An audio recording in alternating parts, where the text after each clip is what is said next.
অনেকদিন আগের কথা। মাধবপুর নামক এক গ্রামে জনাব রাহুল তার স্ত্রী মিহিতা এবং সন্তান রাতুলকে নিয়ে সুখে শান্তিতে বসবাস করছিলেন। জনাব রাহুল মাধবপুর স্কুলের একজন সম্মানিত শিক্ষক ছিলেন। একদিন জনাব রাহুল বাড়িতে ছিলেন। তিনি স্কুলে যাওয়ার জন্য রেডি হচ্ছিলেন। তখন ওনার স্ত্রী মিহিতা এলেন। তোমাকে কিছু কথা বলার ছিল আমার। তোমার সময় থাকলে বলো, আমি এখনই বলছি তোমায়। আমি আছি আরো অনেকক্ষণ। তোমার কি বলার আছে বলো।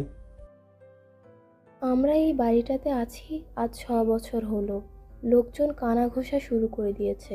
তুমি এত বড় একটা স্কুলে চাকরি করো, কিন্তু আমাদের এখনো একটা ঠিকঠাক বাড়ি নেই। কি করব বলো? যে কটা টাকা আমি বেতন পাই ওটা দিয়ে তো আমার সংসার চালাতেই কষ্ট হয়ে যায়।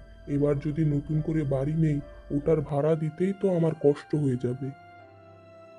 আমি আর কিছু শুনতে চাই না। আশেপাশের মানুষের কথা আমার আর শুনতে ভালো লাগে না। তুমি যত তাড়াতাড়ি সম্ভব এখান থেকে যাওয়ার ব্যবস্থা করো। আমি এখানে আর থাকতে চাই না। আচ্ছা, তাহলে তুমি মানবেই না। আমি দেখছি কি করতে পারি, এসে জানাবো তোমায়। এইসব কথা বলে জনাব রাহুল স্কুলে চলে যান এবং মিহিতা বাড়িতেই রয়ে যান। জনাব রাহুল স্কুল থেকে ফেরার সময় চিন্তা করেন আসলেই তাদের এখন একটা বড় বাড়ির দরকার আছে। তখন তিনি একটি বাড়ি দেখতে যান। বাড়িটি বাইরে থেকে দেখতে ঠিকঠাকই দেখাচ্ছিল। তিনি বাড়ির মালিকের সাথে কথা বলতে যান। জি দাদা, আমি জানি আপনার বাড়িটা অনেক পছন্দ হয়েছে। আপনি কোনো টেনশন নেবেন না। এই বাড়িটা একদম ফিটফাট। আসলে আপনার বাড়ি তো ঠিকই আছে, কিন্তু আমার একটা সমস্যা আছে। আপনার বাড়ির ভাড়া কত আগে বলুন, তারপর আমি দেখছি। ও নিয়ে দাদা আপনি অত চিন্তা করবেন না। এই বাড়ির ভাড়া তত বেশি না। আপনি যাই পারেন দেবেন। কোনো সমস্যা নেই দাদা। কি বলছেন আপনি? এত বড় একটা বাড়ি আমি যা পারি দিব মানে? আপনার কোনো সমস্যা হবে না? না না দাদা, কি সমস্যা হবে? আপনারা গ্রামের সম্মানিত মানুষ, আপনারা থাকলেই তো হয়। জনাব রাহুল বাড়িওয়ালার সাথে কথা শেষ করে তিনি বাড়িতে ফিরে আসেন। কি গো, এসে চুপচাপ বসে রইলে? হাত পা ধোবে না? খাবার দেব তো, যাও হাত পা ধুয়ে আসো। ধুবো তো গিন্নি, কিন্তু তোমায় কিছু কথা বলার আছে। তুমি যে বলেছিলে একটা বাড়ি দেখতে, আমি আজ দেখেছি একটা বাড়ি। কি বলো, বাড়ি দেখেছো? দেখতে কেমন? হ্যাঁ, সুন্দর আছে তো? আমাদের বাজেটের ভিতরে হবে তো? বাড়ি তো ঠিকঠাক, ও এক মহা কারবার। বাড়ির ভাড়াও তত বেশি না, আমরা পারবো দিতে। তাহলে আর কি সমস্যা? আমরা কালকে গিয়ে দেখে আসি।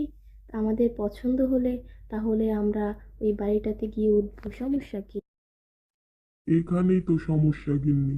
বাড়িওয়ালা বাড়িটা এত কম টাকায় দিচ্ছে, এটা আমার কাছে সন্দেহজনক মনে হচ্ছে। আরে কেন সন্দেহজনক মনে হবে? হয়তো বা বাড়িটায় কেউ উঠছে না বলে ওনারা কম টাকায় দিয়ে দিচ্ছেন।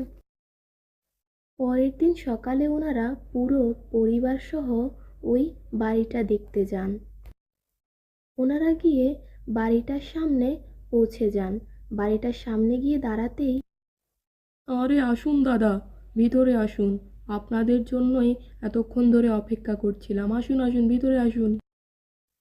মা, আমি একটু ওদিকটা দেখে আসি। দেখো, ওদিকটা অনেক সুন্দর দেখাচ্ছে। আমি গিয়ে দেখে আসি বরং। শুনুন, আপনি যা বলেছেন আমরা তা মানতে রাজি আছি, কিন্তু একটা সমস্যা। গ্যাস বিদ্যুতের কোনো সমস্যা হবে না তো এখানে? হ্যাঁ দাদা, এমন কোনো সমস্যা থাকলে আমরা এই বাড়িটা নিব না। কারণ গ্যাস বিদ্যুতের ঝামেলা থাকলে তো ওখানে আর থাকা যায় না। না না বৌদি আর দাদা, এখানে এমন কোনো সমস্যা নেই। সব কিছু ঠিকঠাক। আপনারা কোনো চিন্তা নেবেন না। ঠিক থাকলে তো ভালোই। তাহলে আমরা কালকেই উঠবো এখানে, কি বলেন আপনি? হ্যাঁ হ্যাঁ, আপনারা উঠতে পারেন কাল থেকে। আর কোনো সমস্যা হলে চাপ নেবেন না। আমি তো আছি, আমাকে এক ডাক দেবেন, আমি হাজির হয়ে যাব। আচ্ছা, তাহলে আমরা কালকে সব গোছগাছ করে চলে আসবো এখানে। পরের দিন ওনারা পুরো পরিবার নিয়ে ওইখানে চলে আসেন। সেই দিন সন্ধ্যায় জনাব রাহুল এবং মেহতা বসে কথা বলছিলেন এই বাড়ির বিষয়ে।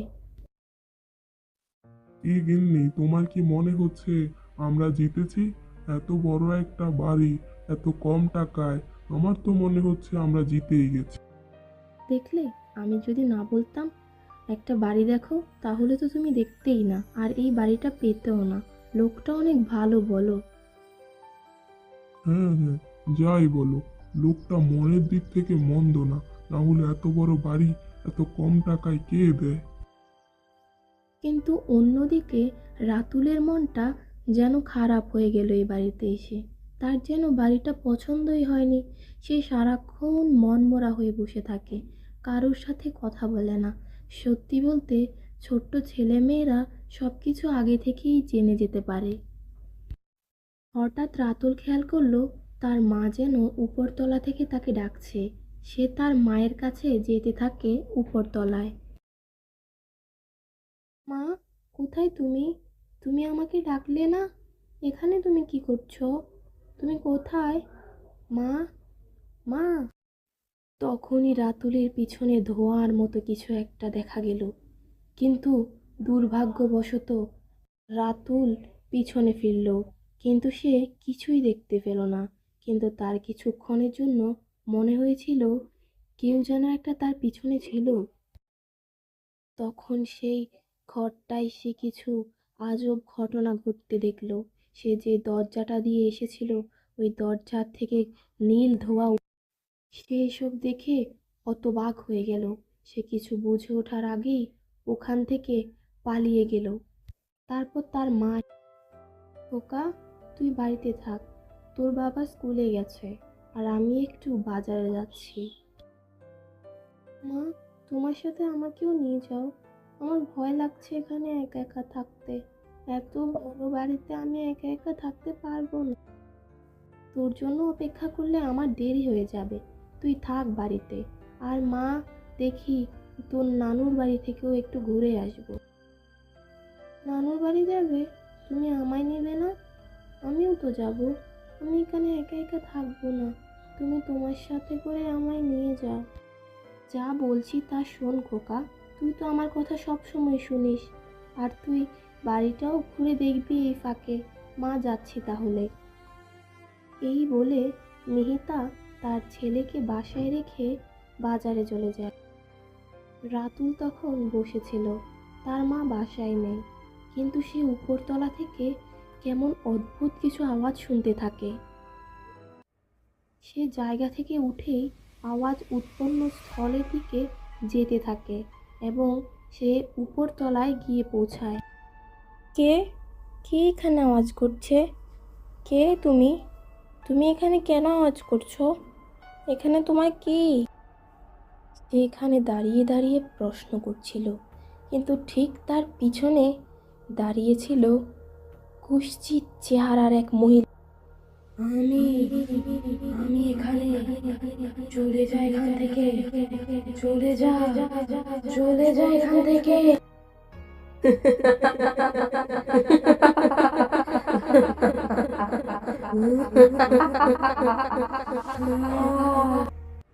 অন্ধকার বাড়িটাকে চারপাশ থেকে ঘিরে ধরেছে। ঠিক তখনই দেখা যায় মিহিতা এবং তার স্বামী এই রাতের অন্ধকারে বাড়ি ফিরছে। তাদের একটা সমস্যা থাকার কারণে বাড়ি ফিরতে দেরি হয়ে যায়। শোনো, তুমি বসো, আমি ছেলেটাকে দেখে আসি। আজ সারাদিন বাড়িতে ছিলাম না, কি না কি করেছে সারাদিন। তুমি বসো, আমি আসছি। এই বলে মিহিতা তাদের রুম ছেড়ে তার ছেলের রুমের দিকে যেতে থাকে। কিন্তু সে দেখে সারা বাড়ির লাইট অফ এবং কোনো শব্দ নেই। রাতুল, তুই কই বাবা? কোথায় তুই? কোথায় গেলি? আর জানালাও বন্ধ করলি না, লাইটও দিলি না। মিহিতা রাতুলের ঘরে গিয়ে দেখল রাতুল ঘরের এক কোণে বসে ভয়ে কাতরাচ্ছে। মামা, মা, তুমি এসেছো? তুমি কেন আসোনি আজকে? তুমি কোথায় ছিলে? ওই মহিলাটা, ওই কি হলো তোর? আর কোন মহিলা? এত ভয় পাচ্ছিস কেন? কি হলো তোর বল? কি হলো খোকা? ভয় পাস না খোকা, মা তো এসেই পড়েছি। আর ভয় পাস না তুই। কি হয়েছে বল, বল আমায়। চুপ করে আছিস কেন বল। ওই আমি উপরের তলায় গিয়েছিলাম, ওইখানে এই লাল শাড়ি পরা মহিলাটা, ও জোরে জোরে হাসছিল। তোকে তো বলেইছিলাম উপরের তলায় না যেতে। উপরের তলায় কেন গেলি? আর কোন লাল শাড়ি পরা মহিলাটা? আর কে হাসছিল? কে ও? এরপর মিহিতা রাতুলকে নিয়ে তার বাবার কাছে আসে। কি হলো? তোমরা দুজন হঠাৎ আমার সামনে এসে দাঁড়িয়ে পড়লে কেন? কিছু বলবে নাকি? বলো, কি বলবে? বাবা, বাবা, আমি ওই উপরের তলায় একটা মহিলা ভূতকে দেখেছি। ওই ভূতটা ওখানে। দেখো তো আমাদের ছেলের কি হয়েছে? ও কি বলছে এসব? সে কি ভূত দেখেছে? কি আবোল তাবোল বকছে সে? কি হলো তোমাদের হঠাৎ? এসে এসব কি সব আবোল তাবোল বকছো? আর কি হলো তোর রাতুল? কি দেখেছিস তুই? ওই উপরতলায় আমি একটা ভূত দেখেছি। তোমাদেরও দেখাবো, তোমরা দেখলে বিশ্বাস করবে। আমি সত্যি বলছি। হ্যাঁ রাতুলের বাবা, আমারও মনে হচ্ছে ও ঠিকই বলছে। কারণ আমিও রাতে কি অদ্ভুত শব্দ শুনি। এই বাড়িটায় কোনো ঝামেলা তো আছেই। কি কি কি ঝামেলা থাকবে? কি সব বলছো তোমরা, হ্যাঁ? এসব কথায় বিশ্বাস করা যায় নাকি? তোমাদের কি হলো হঠাৎ? এইভাবেই রাতুল এবং তার মা তার বাবাকে বলতে থাকে, কিন্তু তার বাবা কোনো মতেই তাদের কথা বিশ্বাস করছিল না। রাত প্রায় 12টা। মিহিতা তখন জল খেতে ওঠে। সে জল খাওয়ার জন্য রান্নাঘরের দিকে যাচ্ছিল। তখন সে সোফার ঘরটাতে আসে এবং সামনে এগোচ্ছিল। কিন্তু সে কি না বুঝে হঠাৎ সে দাঁড়িয়ে পড়ে। সে ভয় পেয়ে যায়। কী সব শব্দ উপরতলা থেকে আসছিল। সে একা একা না গিয়ে তার স্বামীকে ডেকে নিয়ে আসে এবং উপরতলায় নিয়ে যায়। কারণ সে বিশ্বাস করবে না, এটা ভালো করেই জানতো। তারা উপরতলায় গিয়ে দাঁড়াতেই সব কিছু নিমেষেই ঠান্ডা হয়ে যায়। আর কোনো চারপাশে আওয়াজ শোনা যাচ্ছিল না। বিশ্বাস করো, আমি এখান থেকে আওয়াজ শুনছিলাম। তুমিও তো শুনলে না? আমি তোমাকে যখন জাগালাম, এখান থেকে ভাঙচুরের শব্দ আর কান্না হাসির শব্দ আসছিল। এ শুনলেও শুনবে না, এগুলো শোনার ভয় করে থাকবে। এ বিশ্বাসঘাতক। চলে যাও এখান থেকে, চলে যাও এখান থেকে, না হলে মরবে সবাই। আমার হাতেই মরবে সবাই। এ আমায় মেরেছে, আমার ছোট্ট বাচ্চাটাকেও মেরেছে। আমার ওই ছোট বাচ্চাটাকেও বাঁচতে দেয়নি, বাঁচতে দেয়নি। চলে যা তুই এখান থেকে, চলে যা, তুই চলে যা, না হলে তোকেও বাঁচতে দেবে না। এই রাক্ষসটা তোকেও বাঁচতে দেবে না। তোকে মারার জন্য বন্দি করে নিয়ে এসেছে। যা, এখান থেকে চলে যা, না হলে মেরে ফেলবে তোকে। এগুলো কি বলছে রাহুল? রাহুল কি বলছে এগুলো? আমি বিশ্বাস করি না এগুলো। তুমি ওর ছেলেকে মেরেছো, ওকে মেরেছো। এই জন্যই তো আমার তোমাকে অনেক দিন ধরে সন্দেহ হচ্ছিল। তুমি কিছু একটা তো করেছো, না হলে এত ভয় পেয়ে থাকো কেন? না না মিহিতা, তুমি এর কথা বিশ্বাস করো না। এ মিথ্যে বলছে, এ মিথ্যে বলছে। আমি কিচ্ছু করিনি। এ মিথ্যে বলছে না, এই সত্যি বলছে।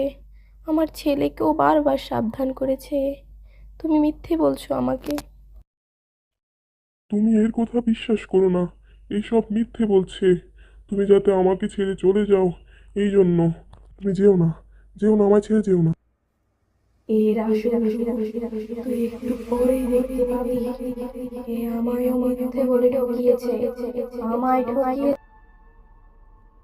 হ্যাঁ, হ্যাঁ, আমি ঠকিয়েছি তোদের সবাই, তোদেরকে উচিত শিক্ষা দিয়েছি। আর আর এই মিহিতা, তুই কোথাও যাবি না। এসব দেখে মিহিতা সঙ্গে সঙ্গে দৌড়ে এই ঘরটা থেকে বাইরে চলে যায় এবং সে সব কিছু বোধহয় বুঝে গেছে।